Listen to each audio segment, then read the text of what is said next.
Good evening, everyone. Happy Wednesday. We're here to talk about something near and dear to my heart, tacos and tequila. Thank you for being with us tonight. My name's Amanda. I'm the Events and Marketing Director for Bookworks, 36-year-old independent bookstore in Albuquerque's North Valley. We're very pleased to be with Katherine Cobbs this evening, the author of the new book, Tequila and Tacos, and Jeremy Kittner from Tractor Brewing Company. Bookworks is functioning remotely from my home office during the pandemic. I think this is number 57 for me of the virtual events. You can find most of those on our YouTube channel, as well as this one after the fact. So if you know someone that might be interested in this, be sure to recommend it later. We've got some exciting offers with this event tonight. Jeremy's going to tell us a little bit about a fun combo that Tractor has with the book and a new Reposado that they have just put out. Katherine Cobbs is going to talk to us a little bit more about her new book, which is just out from Tiller Press. This is a new imprint that does a lot of lifestyle titles, including some cocktail books. So let me tell you a little bit more about Katherine before we get started here. She's a writer, editor, and culinary professional with 20 years of experience. She is based out of Birmingham, Alabama. She's collaborated with country music star Martina McBride on 2 cookbooks, Around the Table and Martina's Kitchen Mix. She's also worked with Today's Show contributor Elizabeth Heiskell on the best-selling What Can I Bring cookbook and the Southern Living Party cookbook. She's worked with Southern gentleman Matt Moore on the South's Best Butts, Texas author and wine expert Jessica Dupuis on the United Tastes of Texas and the United Tastes of the South. She is an accomplished cookbook author, and we're excited to hear about this new work tonight, Tequila and Tacos. Welcome, Katherine and Jeremy. Let's get started. Thank you so much. Thank you, Amanda. Yeah, Amanda, thank you so much. And thanks so much to Bookworks for facilitating this event and hosting it and moderating it. And I love that everybody is getting their books from their local bookseller. I think that that's hugely important these days. And Jeremy, thank you and Tractor Brewing. I am so honored that you all would tap me and my book to promote during this time when you're releasing your new Troubled Minds Reposado tequila. It's really an honor. I wish we were sitting together sipping it and I could be in the brewery signing books the normal way these things are done, but nothing's normal these days. So I'll take what I can get. Selfishly, I should say that I really would have loved to have been there because my whole family lives in New Mexico. My mother and father are in Santa Fe. My sister and her family are there as well. I have an aunt and cousins there. And our family has really our favorite place on earth, a cabin in the northeastern part of the state, Ute Park, which is between Eagle's Nest and Cimarron, if you've ever been that way. That's where you can sprinkle my ashes. So needless to say, I just wanted to say that I hold New Mexico near and dear to my heart. And like I said, I wish we were clinking glasses together. But instead, like you said, I'm at home in Birmingham, Alabama. This is where I live, and I'm with you guys in spirit instead. I guess to start, maybe the best thing to do is just to share a little bit of background about how these books came to be. So back in early 2019, I pitched a series of books to Simon & Schuster's new imprint, Tiller Press, and they're called Guides to Spirited Pairings, and each one basically is a celebration of restaurants and bars and chefs and bartenders sort of focused on what they're doing in innovative ways in a food and drink category.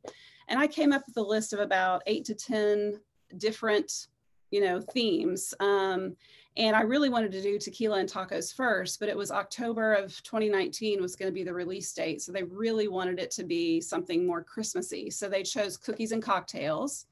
And that title was really based on sweet and savory nibbles paired with kind of boozy milkshakes and after dinner drinks that were kind of heavy on the liqueur. It was very kind of mid-century, fun, funky, giftable. But I was really waiting for this one. This is the one I wanted to write about. This is my love. I'm really into tequila. I'm really into mezcal. And I was really looking forward to working on this title. So it was slated for April, and then the pandemic hit. And like so many things, it was a book interrupted. So they held it for an October release just because we didn't know what would happen. And needless to say, I'm thrilled that it's out. It was, like I said, originally slated to come out during Cinco de Mayo, but because it was held, I almost feel like there's a silver lining there, because so many of our restaurants and bars around the country are hurting. And this book really is a celebration of restaurants, bars, and restaurant staffers. So the fact that it shines the light on these places really feels good to me. And in the last several weeks, I've reached out to all of them, and I am so thrilled to say that not a single one is closed due to the pandemic. However, most of them have had to readjust their service. So some of the white tablecloth ones have now moved to fast casual. We've got people who, everything's moved outdoors, but they're worried about winter coming. They're worried about PPP running out. And then we've got, the ones that have done the best. And by and large, those are the ones that have been able to sell liquor. So cocktail kits or pre-mixed cocktails in jugs to go, or bottles of liquor, bottles of wine. Sadly, in the states where that's not allowed, they've had to be a little more creative to come up with alternatives. So this is sort of where I want to punt to you, Jeremy. I've been really curious because my mom and dad were saying that in New Mexico, you can't sell pre-made cocktails to go. That hasn't been a thing during the pandemic. So I kind of wondered what you all did.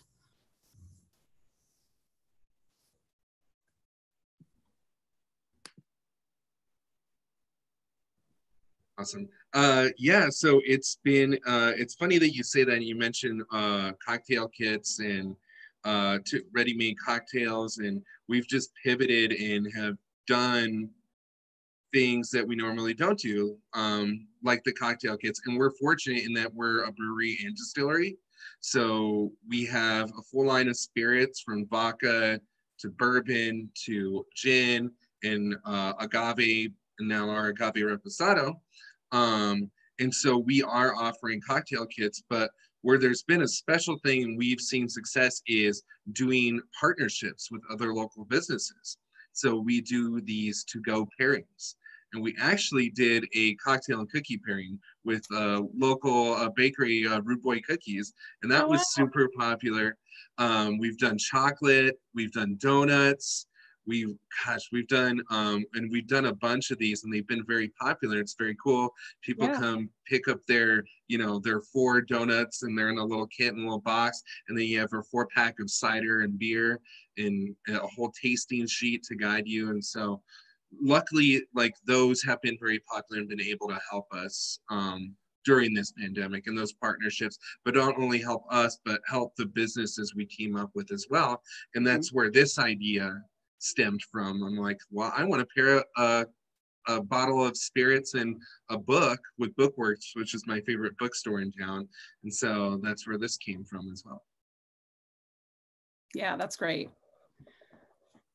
So the book is really, it's if you've got it in front of you, it's wonderful in that it's divided into regions. So very typical North, South, Midwest, East, and it's just a handful of restaurants in each section. And the way I identified them was really word of mouth, talking to people like you. One chef would lead me to another chef, one restaurant would lead me to another restaurant, one liquor manufacturer would say, oh, you really need to talk to so-and-so. So, there's, like I said before, there's some white tablecloth restaurants in here, and there are some casual takeout kind of places in here. It's the full gamut. And if you're a taco purist, I must say that, yes, there are traditional tacos in here, but by and large, there are a lot of mashups. I mean, there are Brussels sprout tacos and nori wrappers dipped in tempura batter with, Hawaiian poke tuna in the inside. So, I love that. I love the whole concept of, a wrapper and a protein and a sauce being a taco. It's the vehicle that gets it to my mouth. So like, again, if you're a purist, this might not be your thing, but I think that the recipes here, every single restaurant turned them in, and I tested them and tweaked them if I needed to so that they would work for the home cook. But they've really knocked my socks off. They're really great recipes, and I can't wait for people to try them. Well, I'm definitely excited to try a few, especially looking at your cocktail recipes. I must say they're very, very cool. And even our mixologist looked at him and was like, wow, like these are really cool cocktails that, because we're going to feature one of them. Oh, good. Yeah, but he decided he wanted to do his own. And then also our distiller, David, said that our Reposado doesn't need to be mixed in a drink. He was joking, but. No, I get it. I hear it all the time. Yeah. But what I wanted to ask you, Katherine, what are a couple of your favorite cocktail recipes from the book that use specifically the Reposado? Well, so the Reposado, well, this is what I've learned. So many people have told me, oh, you know, tequila is for sipping. I mean, I heard that years ago when I was in Mexico the first time. Oh, you really just sip tequila. You sip it with dinner. It's not something you mix with cocktails, maybe a margarita. And then I came to learn that, okay, blanco and, you know, silver tequilas are often mixed in cocktails, but you don't mix the other ones. Well, I was really surprised to see that, you know, how well it does blend in a cocktail. So the first one I think we're showing is from New Mexico. It's from Tomasita's. It is their Horny Juanita cocktail. And George Gundry, I spoke to him this week. He is, you know, the owner of Tomasita's and a Trisco cafe and bar in, I guess there's a Tomasita's in Albuquerque, but in Santa Fe. And he was telling me that the Horny Juanita is named because it uses Hornitos Reposado tequila. And the waitress who I guess whipped it up in the bar originally is Mary Jane. So it's named for her, but it's one of their most popular cocktails. And it uses raspberry puree, lemon juice, agave syrup, Reposado tequila, and a little bit of Chambord. And I love it. It's one that I make a lot. And, you know, again, it's one of those things where Reposado shines when you have such boldly flavored ingredients there. Another tequila would just be a spirit in a glass and get lost. But the Reposado, you really do taste those notes, those kind of vanilla-y, caramely notes of tequila when you use that. So that's the first one. Cruising on down the line. Okay, the next one is the El Diablo cocktail. And it uses Reposado or Blanco, fresh lime juice, creme de cassis, ginger beer, and then there's, you know, some fruit in there. But again, you've got that ginger beer that's so strong and boldly flavored that you need a tequila that's going to stand up to those flavors. And I think the Reposado does so beautifully. So that's one. And then, that one sounds really good. Yeah, it is really good. It is really good. And then, you know, I'm drinking my ranch water, which, I mean, some people think that that's such a basic drink, but there's a drink from 8 Row Flint, which is a restaurant in Houston, Texas. It's an old ice house, sort of reinvented for modern times. And if you had your book and you're on page 73, their ranch water hits it out of the park. It is amazing. Now mine, I don't go to all the extremes. They do clarified lime juice where they use agar and a centrifuge, and they make a lime oleosaccharum, which basically is that lime oil that, or the citrus oil where you layer lime zest, sugar, and you leave it in a jar at room temperature. And over time, that sugar extracts the oils from the peel of the fruit, and you end up with this viscous syrup, and it's amazing. It's so delicious. I, in my quick method, used your tequila, your Blanco tequila, lime juice, Topo Chico, sparkling water is key. And then because I worked on that cookies and cocktails book, I seriously have probably 150 bottles of liqueur downstairs. So I've slowly made my way through them.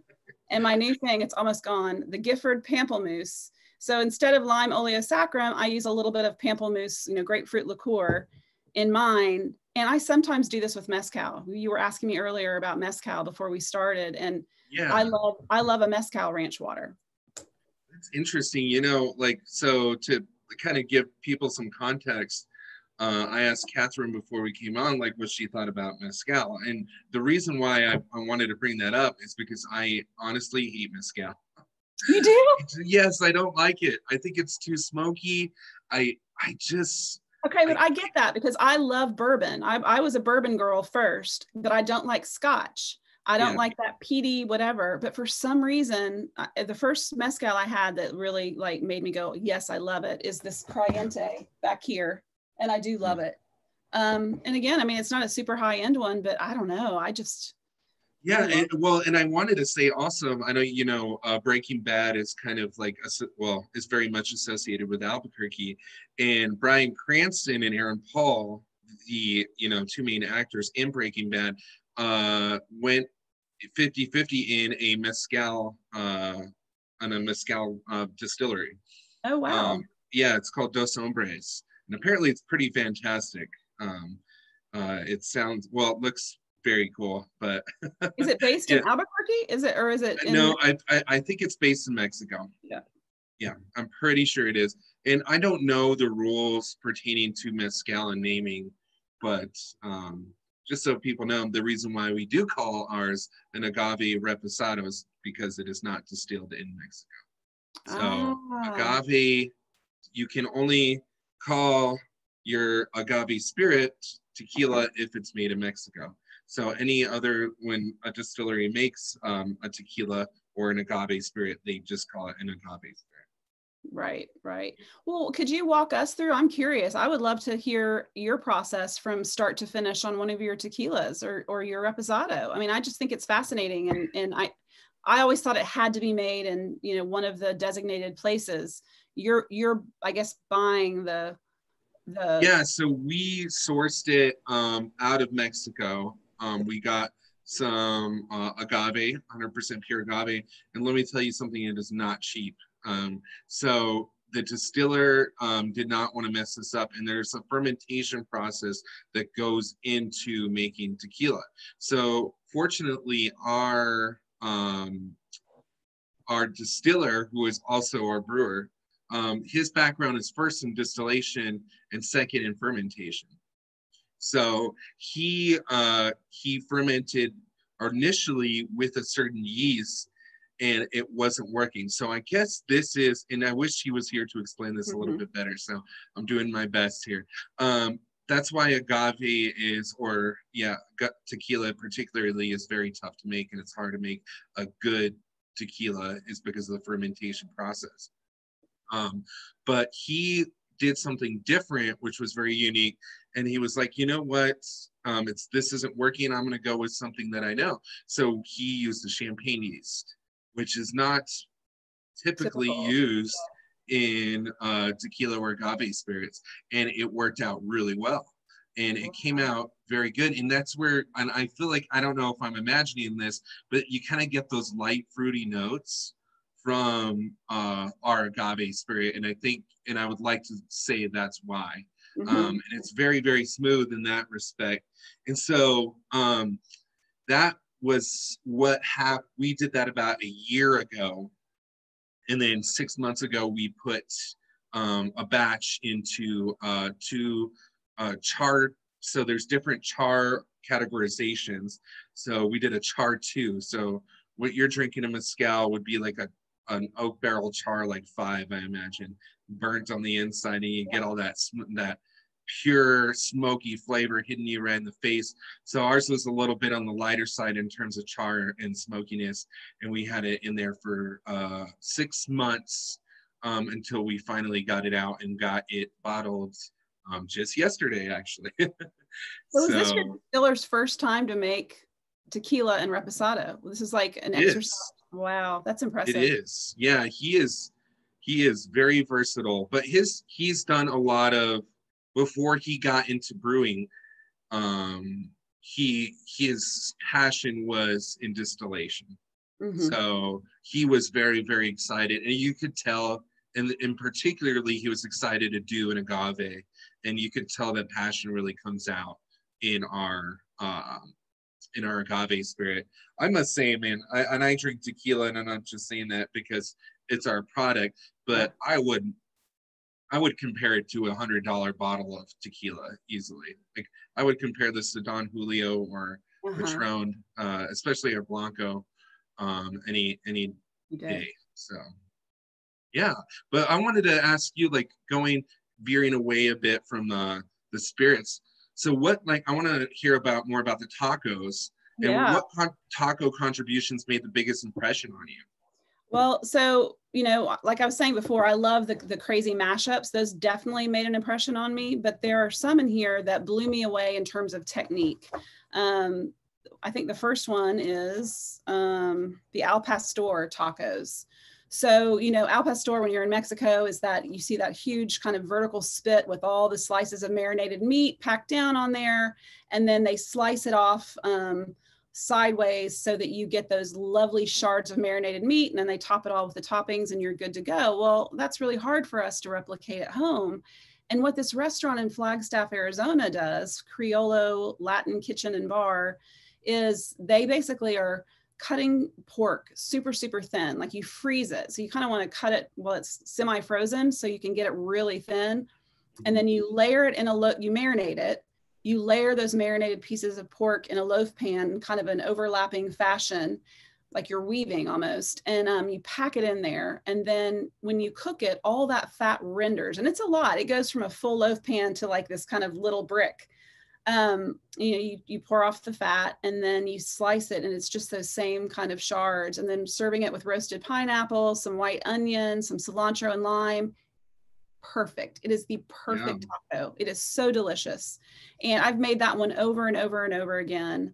Another one that is amazing, and this is the only restaurant in the book that has closed, and it did not close because of COVID. It was called Quixote, and it was in Chicago, and they just closed like shortly before I turned the book into the, right before it went to the printer. But it's basically like the OG taco, that original taco. If you've seen that Taco Chronicles Netflix documentary by chance, so good. They talk about how Lebanese immigrants came to Mexico and they were trying to eat the food from home. They wanted that food, the flatbread and the lamb and the tahini and all these things, and they couldn't find it. So what did they do? They used the Mexican tortillas as their flatbread, and, you know, they chose different cuts of meat. And anyway, so Quixote basically is replicating kind of a Lebanese taco, and it's carnitas made with lamb, and then the salsa verde has eggplant in it, and the crema is basically sour cream with tahini. And then again, it's just crumbled cheese, some cilantro, some lime wedges. It is so fresh and so good, and it's almost like pork belly. It's crunchy, fatty, yummy lamb, and I'm a big lamb lover. So that one was amazing to me. And then there's one that I make a taco every single morning. That's my breakfast. So every morning I do migas of some sort, and it's just because I'm also a chipaholic, and we always have bags of crumbled chips, and so that's kind of my thing. And this restaurant in Austin, Mi Madre's, has a great migas taco, and I'd make that over and over and over again. And they have a really delicious, that whipped cream coffee right there is their mezcal coffee. And that could be your gateway drink. You might need to drink that if you drink coffee, because I'm telling you, it is so good. It'll make your toes curl. It's brown sugar, cinnamon, an abuela Mexican chocolate tablet, anise seeds, cloves, ground coffee, tequila or mezcal, whipped cream and cinnamon sticks. And it is the perfect hot toddy. I mean, ski days in Santa Fe, that's what you want to drink. Yeah. Oh, yum. That sounds amazing. And I also love, like particularly going back to like the sort of Lebanese taco you're talking about and the fusion, like the versatility of tacos is amazing. Like, you know, I would have never thought to do an al pastor taco like that. And it sounds incredible. Well, and so the other thing that you'll see in this book, so that throughout there are these features. So it'll say taco translations in the book. And basically those are all developed by me because I was trying to get recipes that I had heard about from people and they wouldn't respond. So I couldn't get a chef to respond, or I couldn't get a restaurant to respond. So these are my interpretations of the recipe that I was after. But, you know, for instance, one is an Indian paratha taco that uses that Indian paratha bread. And it's, you know, curried cauliflower as the filling. You know, the other one is one I mentioned earlier, which is the nori wrappers that are dipped in tempura batter and then filled with raw ahi tuna. It's just, I don't know, I love it. I love playing with the wrapper and the filling. And I mean, not to knock the sandwich, but I'd much rather have something thin and light so that the filling shines than a big old hunk of bread. Yeah, absolutely. And it's funny that you think of that, you compare it to the sandwich, because me and my friends have gotten in arguments over whether or not a taco is a sandwich. So Maybe I think a quesadilla could be a panini. Maybe I'd go that far, but yeah. Or even a casserole. No, I'm just kidding. Could be. Yeah. Well, so yeah, you've talked about how you all had to readjust. It sounds like your distilling, business just kept right on plowing through all of this. So what's next? Like, I'm really curious. Is there now a big batch of Reposado that's being aged longer to become, añejo? Well, not sure. I mean, this is the next step that we have taken. And unfortunately, what's next, he would like, it takes a little bit, as you know, it takes time to age in the oak barrels. So we're going to continue producing our blanco, but añejo is not in the cards as of now, but maybe further down the line. What we have coming out next is our own American whiskey that we did, and that one's just coming out of the barrels, right, or going to be coming out next month. So we're very excited for that. A straight American whiskey that was distilled from corn. And then we have a single malt as well, whiskey that we're going to be bottling. So in the next couple of months, especially going into December, we're going to be releasing those as well. But we don't have a plan. I mean, given how good this has come out, the Reposado, I know that David, our distiller, is going to probably want to do an añejo because it's just fantastic. So what was the first liquor you made? What was the very first thing you bottled? Vodka. Okay. It's the easiest thing to make. Okay. We did our vodka. We've actually, which was really cool, is we made it from our cider. What? I've never heard of that.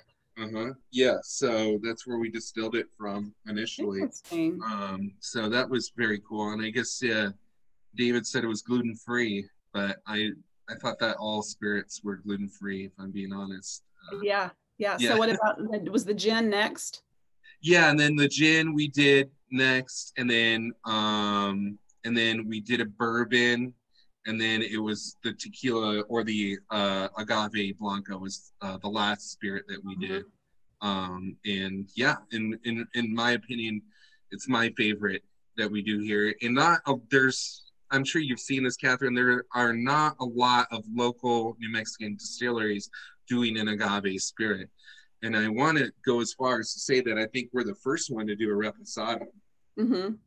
So I think that's a big step for New Mexico distilleries as well. And is your setup where you can only do one at a time? Like you don't have gin going while you've got vodka going, while you've got tequila going, or how is that? Yeah, I mean, we're a brewery and distillery, so it's one operation. So we can only do one thing at a time. Yeah, we only have such limited space. And we also have been distilling and making hand sanitizer. So that was a huge thing that we did as well. And that has helped save us. And we've sold a lot of that to hospitals, even at Presbyterian, to a lot of local businesses. So that has been very helpful for us in this COVID time. Okay, so now go ahead. No. What were you going to say? Well, I was going to say, you said your Reposado is for sipping, but I just wondered if there are any Reposado cocktails on the menu at Tractor. I mean, does the bartender make any or not? Well, so he's got a few in the works, but there's a couple that we offer all the time right now for our fall menu that we're going to be using the Reposado for. One of which is called a Harvest Margarita. And that's going to be with our agave spirit with spiced apple cider, lemon, ginger, and agave nectar. Yum. So that one, we just released our fall menu about 2 weeks ago, and that one has been super popular. People love those fall flavors, and the Reposado is going to work so well with that. Another one that we're offering that's doing very well, it's called a Rider Margarita. And so we actually make our own orange liqueur in-house.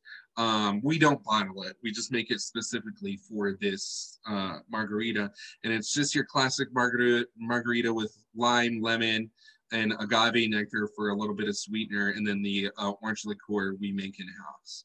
So that one has been really popular, and the Reposado is going to go good with that. In the works, we do have an old-fashioned Reposado drink that we're going to be doing. So he's very excited about that one. It's just going to be Reposado spirit, bitters, agave nectar, and some muddled orange. And so we're going to be offering that here in the next few days to feature the Reposado. So can I buy any of this in my state? Can I buy any of your bottles? Like how far is it only in the state of New Mexico? It's only in the state of New Mexico. Yeah. And why is that? Huh? Why is that? Is that is it the legal part of it, or is it just you don't have enough to sell outside of the state? You know what? As far as distribution goes across state lines, that's very, very challenging. Very hard. Also, we're not even distributing via our distributor locally yet, because we do not want to get in a situation where we're behind in terms of production. Gotcha. So yeah, we don't make a ton of it. Like this Reposado run was about 504 bottles out of the barrel. So it is very small batch and very handcrafted. Hey, I'm sending my sister over to get one before they're gone. Yeah, no, I'll definitely save you one. You're gonna have to try this out, especially if you like the agave blanco as well. Yeah. But well, just to cap things off, Katherine, real quick, I want to see what's going on next. Like, what's next in your Guide to Spirited Pairing series? Well, so I turned in the manuscript on September 1st for a book called Pantry Cocktails that really would have been perfect for quarantine. It's basically for people who, like me, have no bartending background at all, but just love to tinker with flavors. Just like, I love to be an improvisational cook. And, sometimes you were at home during the quarantine and everything was closed and I wanted that drink that I love at such and such bar. And how can I replicate those flavors? So it really is cocktails using the condiments in your refrigerator that you might not normally think of as something that you would incorporate into a drink.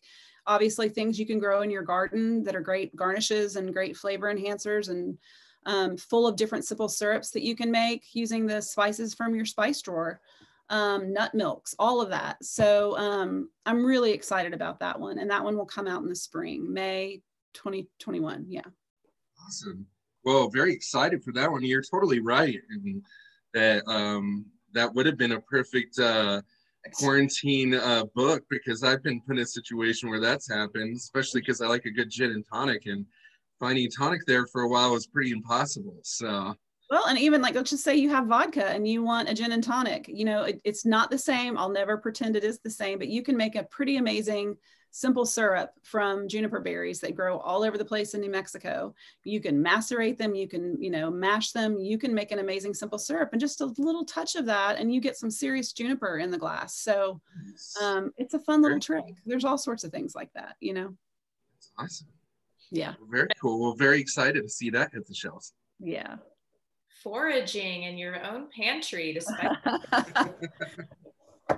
You can find Katherine Cobbs' new book, Tequila and Tacos, on our website, which is Bookworks without the O's. It's BKWRKS.com. You can also search by her name and find the forthcoming book she just mentioned and the other titles. Does anybody else in the audience have any questions for either Jeremy or Katherine? I was wondering what New Mexican foods specifically were featured. Do you want to tell us a little bit about the recipe that you incorporated from Tomasitas? Yeah, it's his sopapilla taco. It's basically like a Texas puffy taco, but using the sopapilla and ground meat. It's very basic, but super savory and delicious. And he said that it's not always on the menu. I mean, obviously sopapillas are, but the taco is a very big part of his catering menu. He makes little bitty ones, and they'll be perfect for like a 2-bite appetizer at a party. My kids, I have 3 daughters, went nuts for these. That's their favorite thing in the book, I think. So yeah. My kids love sopapillas too. The more honey, the better in those. We hosted a guy named Jose Relat, who is from Austin. He's the Austin Chronicle taco editor. He has a new book out called American Tacos. And it was a conversation to talk about what denotes a taco and also all the weird mashups and strange tacos that he had eaten around the country. I'm wondering if you could tell us what might be the most unusual or bizarre taco that you've tried. Well, I did watch a podcast with him, I must say, and I think he says if it's not on a tortilla, it is not a taco. So he probably would be one of those purists that would say, if it's a nori taco, it is not a taco.